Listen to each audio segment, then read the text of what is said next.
Taking a look at our global policy and regulation update, we have Nick Day, who is our managing editor at CoinDesk and is also the editor of CoinDesk, the state crypto newsletter.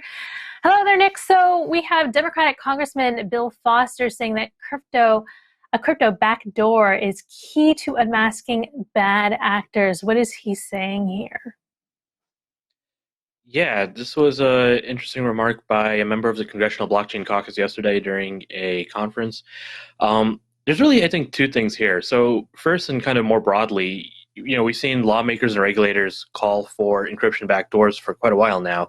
I think Bill Barr, the former Attorney General, had a whole campaign around putting backdoors into encrypted messaging platforms. So this isn't exactly a new issue that we've seen.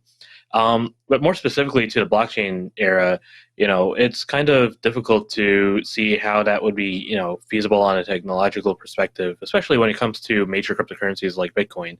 Obviously, the open source developers aren't going to be interested in putting a backdoor into aid government law enforcement officials.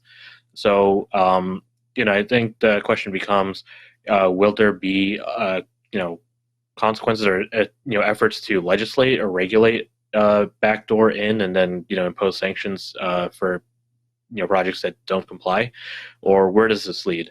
But there are also, I think, some very real concerns around whether or not backdoor could be misused or even exploited by malicious actors.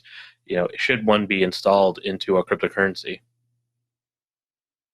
Nick, anything else you're looking at this week? I know you had a couple things on your agenda.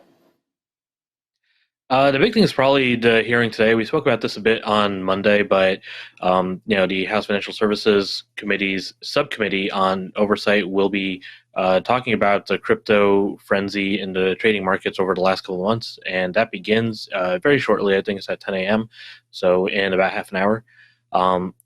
There's no specific legislation attached to that yet, but it's going to it'll set the tone for what we can see from other hearings and what possible legislation might look like in the coming weeks and months.